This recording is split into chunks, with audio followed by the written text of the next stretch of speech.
मित्रों नमस्कार, मैं हूं राकेश कुमार। आप देख रहे हैं मत अभिमत। मित्रों, बिहार में जमीन संबंधी सबसे बड़ी परियोजना, सबसे बड़ी योजना की घोषणा सरकार ने कर दी है। और यह घोषणा है 11 शहरों में जो सैटेलाइट टाउनशिप, मेगा टाउनशिप बनने की बात, जो सम्राट सरकार के प्रथम कैबिनेट में ही जिसकी मंजूरी मिली, यह है।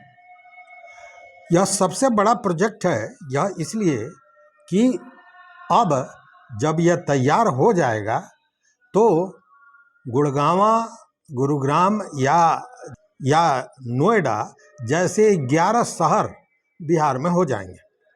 तो बड़ी महत्वपूर्ण योजना है और इस योजना से बहुत लाभ होगा, बिहार का विकास होगा। इसमें भी कतई सोचने जैसी कोई बात है नहीं।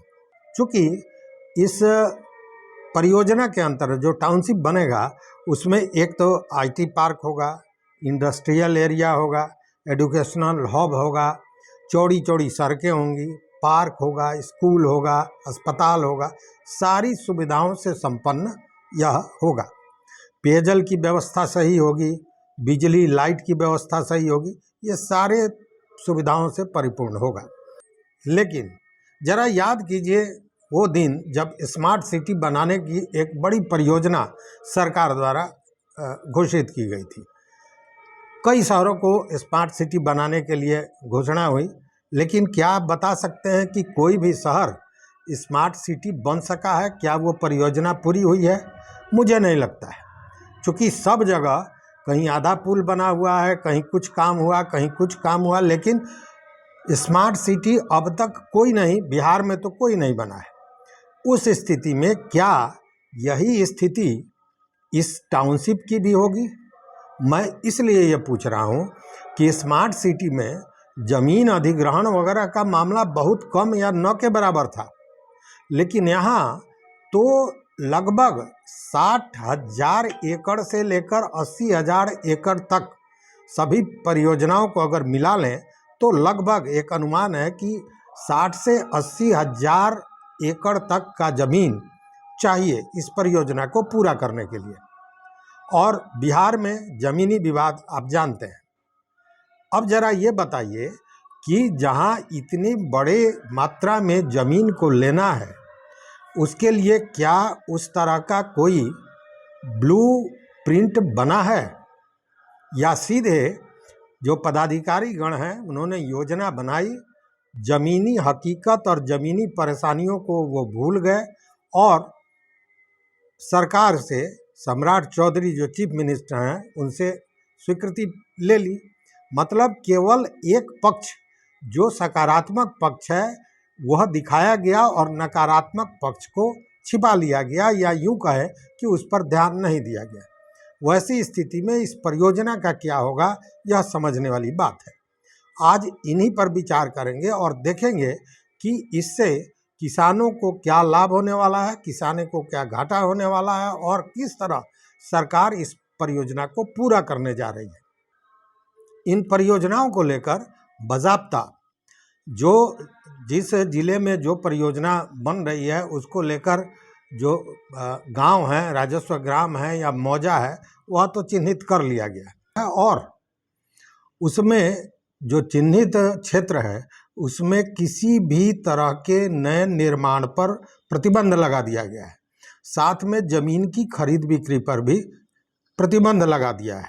ऐसे में समझने वाली बात यह है कि इतना बड़ा जो क्षेत्र है जहां 90% ज़मीन के मामले विवादित हैं, वैसे में सरकार कैसे इस ज़मीन का अधिग्रहण कर पाएगी, या जो सरकार का ये कहना है कि किसानों के साथ पार्टनरशिप होगा, वो कैसे हो पाएगा।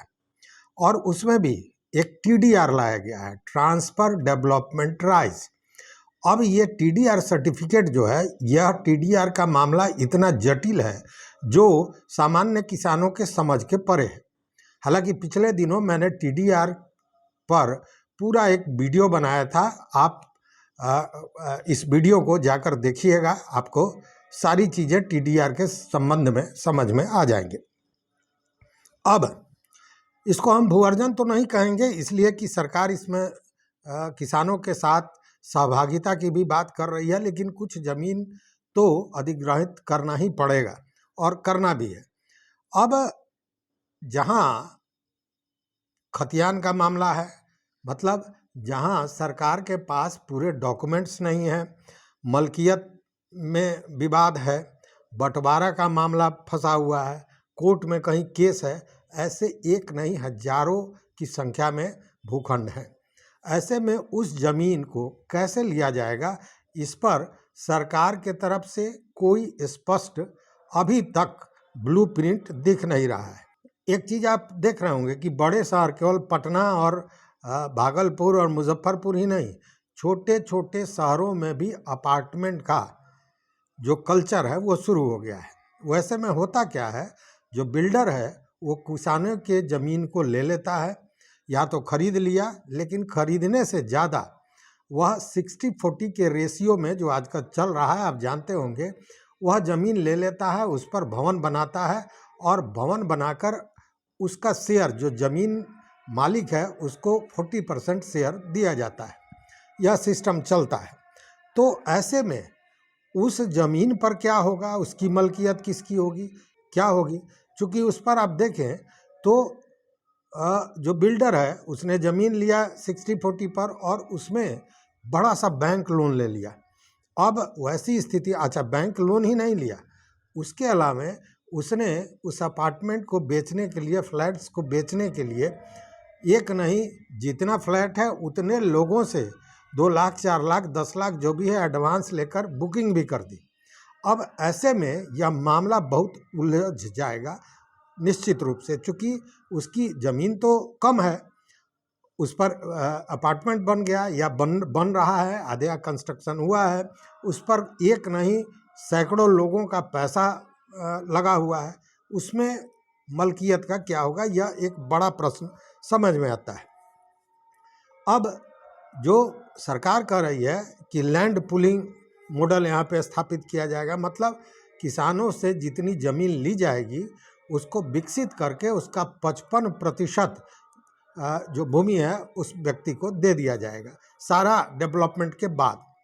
तो अब वैसे में इसका बंटवारा कैसे होगा, यह भी बड़ा महत्वपूर्ण है। दूसरी बात जो हमने TDR कहा, तो TDR का भी मूल्य हर जगह अलग अलग है। अब TDR अगर किसी को पैसा चाहिए और TDR सर्टिफिकेट वो बेचना चाहता है तो उसका मूल्य निर्धारण जो खरीदने वाला है वो करेगा, जिस तरह की सूचनाएं हैं। अब ऐसे में यह बड़ा परेशानी का सबब बनता जा रहा है।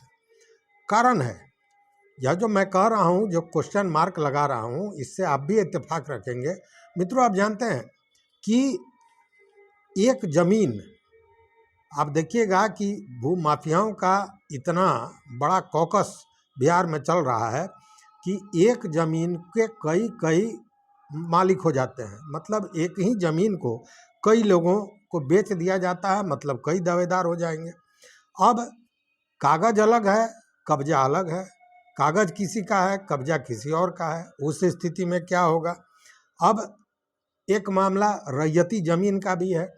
चूँकि सरकारी डॉक्यूमेंट में जो कैडेस्ट्रल सर्वे हुआ उसमें वह ज़मीन किसी ज़मींदार का था, घर मजरुआ रहा होगा या किसी भी तरह का ज़मीन रहा होगा, जो बाद में उसको सेटल हो गया। सेटल हुआ तो वो ज़मीन रैयती हो गई, लेकिन वो डॉक्यूमेंट सरकार के पास उपलब्ध नहीं है। मतलब डॉक्यूमेंट अपडेट नहीं हुआ और जो डॉक्यूमेंट को संरक्षित रखने का कार्य सरकार का, विभाग का था, वो किया नहीं गया। पिछले दिनों सर्वे में आपने ये देखा होगा। वैसी स्थिति में यह रैयती और सरकारी ज़मीन का जो बवेला होगा वो अपने आप में बहुत बड़ा होगा। चूँकि पुराने रिकॉर्ड्स नहीं हैं, रजिस्टर 2 और नक्शा का अगर मिलान कर दिया जाए तो वो स्थिति स्पष्ट नहीं होती है। अब आप ज़रा सोचिए कि इन स्थितियों में ज़मीन के विवाद को सुलझाकर यह काम करना आसान होगा क्या? अब इसके लिए जो शहरी विकास मंत्रालय है जिसके द्वारा ये काम किया जा रहा है, वह और राजस्व एवं भूमि सुधार विभाग, चूँकि ये मामले सारे राजस्व एवं भूमि सुधार विभाग से जुड़े हुए हैं, तो इन लोगों का क्या ब्लूप्रिंट है, ये बड़ा महत्वपूर्ण है और उसी पर इस योजना की सफलता का दारोमदार दिख रहा है। कुछ जमीन जैसा मैंने कहा कि अधिग्रहित भी होगा। अब अधिग्रहण का मामला आप देखिए जो लार एक्ट के तहत है, तो आप देख लीजिए किसी भी परियोजना का मामला आप देख लीजिए भूमि अधिग्रहण का, उसमें आपको कई मामले अटके हुए मिलेंगे और उसका कारण कहीं ना कहीं राजस्व एवं भूमि सुधार विभाग, भूमि अधिग्रहण विभाग जो है उसके कारण में वही मिलेगा। क्योंकि इस तरह के कागजातों की मांग की जाती है, इस तरह के चीज़ों की मांग की जाती है, और भ्रष्टाचार का तो पूछे ही नहीं कि जो चीज़ सरकार के पास होना चाहिए, अगर वह व्यक्ति वह किसान सरकार के रिकॉर्ड रूम में जाता है और कहता है कि भैया हमको उस समय का कागजात दीजिए, तो उपलब्ध नहीं है। वैसे में ये मामले अटकते हैं और मामले कोर्ट में जाते हैं। अभी इसका घोषणा मात्र हुआ है, लेकिन मात्र घोषणा के बाद में ही भीतर खाने विरोध भी शुरू हो गया है, और ख़ासकर छोटे और मध्यम कोटि के जो किसान हैं उनके लिए ये मामला है। अब न उनको टीडीआर समझ में आ रहा है, न कुछ उनको तो सवाल यह है कि वही ज़मीन है, उनकी रोजी रोटी है, उसी से उनका घर परिवार चल रहा है, बेटियों की शादी हो रही है, बच्चे पढ़ रहे हैं, सब दारोमदार उसी ज़मीन पर है। और ज़मीन ले लिया जाएगा, लेकिन भूअर्जन की तरह उसमें कैश तो मिलेगा नहीं। कुछ भूमि भूअर्जन किया जाएगा लेकिन वहाँ पे मिलेगा नहीं। वैसे में उनके लिए यह इंतज़ार करना कि परियोजना पूरा होगा, उसके बाद में हमको ये 55% हमारा जो शेयर है वो प्राप्त होगा, वो करेंगे क्या? यह एक बड़ा विरोधाभास है। चूँकि ज़मीन तो जा रही है लेकिन तत्काल उनको कोई पैसा नहीं मिल रहा है। और ज़मीन ऐसा कि जब बेटी की शादी होता है तो अमूमन बिहार के गांव में जो किसान हैं, आप देखिएगा कि बेटी की शादी होगी तो कुछ ज़मीन बेचेंगे और बेटी की शादी करेंगे। बच्चे को बाहर पढ़ाने भेजना है, एक मुश्त पैसे की ज़रूरत है, तो ज़मीन बेचेंगे और पढ़ाने भेजेंगे बच्चे को। अगर इलाज है, दवाई है, पढ़ाई है, इन सारे चीज़ों में मूल में ज़मीन ही किसान के पास होता है। चूँकि किसानों की स्थिति बिहार ही नहीं पूरे भारत में क्या है ये आपसे छुपा हुआ नहीं है। भले ही सरकार किसानों की आमदनी को दुगुनी करने की, चरगुनी करने की जो भी बातें करती हो, लेकिन ये खोखले दावे हैं। किसानों की स्थिति आज भी यथावत बनी हुई है। अब मैं पंजाब की नहीं, मैं बिहार की बात कर रहा हूँ। अब ऐसे में यह बताइए कि इस विरोध को कैसे झेला जाएगा, इसका क्या रास्ता है? तो कोई रास्ता अब तक दिखाई नहीं दे रहा है। दूसरी बात, अब जितना बड़ा क्षेत्र है उसमें एक नहीं ऐसे सैकड़ों हजारों केस होंगे जहां कोई व्यक्ति, मान लीजिए आप उस जगह पर कोई ज़मीन खरीदने गए, ज़मीन खरीदने के लिए आपने किसान से बात की, किसान को बेटी की शादी करनी है, आपने उसको पैसा दे दिया, हुआ कि रजिस्ट्री हम करा लेंगे। अब यह घोषणा एकाएक हुई, उसके बाद रजिस्ट्री बंद कर दी गई। अब आपका पैसा जो किसान के पास है उससे उसने या तो बेटी की शादी कर दी या फिर वो लौटाने में हिचकिचा रहा है। अब यहाँ मामला फिर फंस गया। वही स्थिति कहीं ना कहीं, जैसा मैंने कहा, अपार्टमेंट वाले में होगा। दूसरी बात, अब जरा देखिए, बहुत सा ज़मीन बिहार में ऐसा है जिसकी जमाबंदी उसके बाबा परबाबा या उसके तीसरे चौथे जो पूर्वज हैं उन्हीं के नाम से चल रहा है। अब वो ज़मीन तो सरकार ले लेगी, लेकिन उसका लाभ किसे मिलेगा? क्योंकि लाभ उसी व्यक्ति को मिलना चाहिए जो ज़मीन की मलकियत रखता हो, और उसका तो मलकियत उसके बाबा के नाम से है जो सरोगासी हो गए हैं। वैसे में उसका लाभ, जो भी लाभ मिलना है, वो किसको मिलेगा, कैसे मिलेगा, ये अपने आप में बहुत बड़ा प्रश्न है। दूसरी बात कि सामूहिक ज़मीन है, पारिवारिक ज़मीन है, बंटवारा भाइयों में नहीं हुआ। उस स्थिति में क्या होगा? क्योंकि मान लीजिए कि किसी के पास 1 बीघा ज़मीन है, दोनों भाई को आधा आधा बीघा मतलब 10-10 कट्ठा ज़मीन मिला हुआ है। एक ने अपने हिस्से का 5 कट्ठा बेच लिया, बचा 15 कट्ठा। अब इसमें आपसी जो विवाद होगा यह मामला फंसाएगा। और ऐसे में होगा क्या कि ये मामले लगातार कोर्ट में जाएंगे। और कोर्ट में जब जाएंगे तो बहुत सा ऐसा विवाद भी होगा जहां कोर्ट को कहीं ना कहीं एक तरह से कहें कि रोक लगाना पड़ेगा। और अगर कोर्ट ने रोक लगा दिया तो फिर इस परियोजना का क्या होगा? क्योंकि कोर्ट तो कानून से चलेगा, जो संविधान में कानून बना है उससे चलेगा। उसको इससे मतलब कोर्ट को नहीं है कि सरकार की ये परियोजना कितनी बड़ी है, कितनी छोटी है, क्या है, नहीं है। तो ऐसी स्थिति में ये मामला निश्चित रूप से फंसता हुआ नज़र आता है। और पिछले दिनों जो प्रेस कॉन्फ्रेंस हुआ था इस योजना की स्वीकृति के बाद, जो प्रधान सचिव हैं विनय कुमार, उन्होंने प्रेस कॉन्फ्रेंस किया था। उन्होंने परियोजना से संबंधित बातें तो कही, लेकिन ये जो परेशानियां होंगी, जो दिक्कतें आएंगी, इस पर किसी भी तरह की बात नहीं कही गई। विवादों के निपटारे पर क्या ब्लूप्रिंट है, क्या सोचा है विभाग ने, इस पर कोई बात नहीं है। और दूसरी बात, क्या शहरी विकास विभाग ने भूमि एवं राजस्व विभाग के साथ कोई तालमेल बिठाया है? इन समस्याओं को लेकर आपसी कोई तालमेल बनी है? यह भी एक बहुत बड़ा मामला नज़र आता है। अब देखिए, अब आप जरा सोचिए कि सर्वे को लेकर इतना बड़ा प्रोजेक्ट सरकार लाई थी। नीतीश कुमार का वो एक तरह से कहें कि ड्रीम प्रोजेक्ट था कि सर्वे कर लिया जाए, बिहार के एक एक भूखंड की मलकियत को स्पष्ट कर दिया जाए। लेकिन जब सर्वे हुआ तो न सरकार के पास रिकॉर्ड मिला, न लोगों के पास बहुत पुराना है ज़मीन, 100 वर्षों से 50 वर्षों से उनके बाबा परबाबा के नाम पर चल रहा है, आपसी बंटवारा नहीं है। फिर बेटी का मामला आया कि बेटियों को भी ज़मीन देना है। इस तरह करके आप देख रहे होंगे कि सर्वे जो शुरू हुए लगभग अब 2 साल तो होने जा रहा है, लेकिन अब तक उसकी प्रगति को जरा आंक लीजिए कि कहाँ है। मतलब आप सोच ही नहीं सकते हैं कि इतना भाग दौड़ के बाद भी सर्वे का काम किस कदर प्रभावित है। वैसे में यह जहाँ इतना बड़ा प्रोजेक्ट, बिहार का ज़मीन से संबंधित आज तक का सबसे बड़ा प्रोजेक्ट है, इसकी सफलता पर कहीं ना कहीं ये जो भूमि विवाद है, ये मामले हैं, यह कोई रोड़ा न अटका दे, यह संभावना जताई जा रही है। हालांकि अगर यह चीज़ होता है तो निश्चित रूप से एक बेहतर भविष्य बिहार का होगा।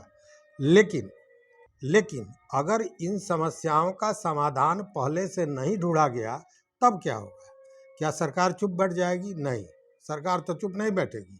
सरकार तब एन केन प्रकारेण जमीन लेगी। मैंने पहले भी कहा है कि अब आप बेतिया राज का जो मामला है, उसके ज़मीन का मामला है, उसी से अंदाज कर लीजिए कि सरकार चाहे किसी की भी ज़मीन हो, जब चाहेगी तो किसी न किसी तरह से उस ज़मीन को ले लेगी।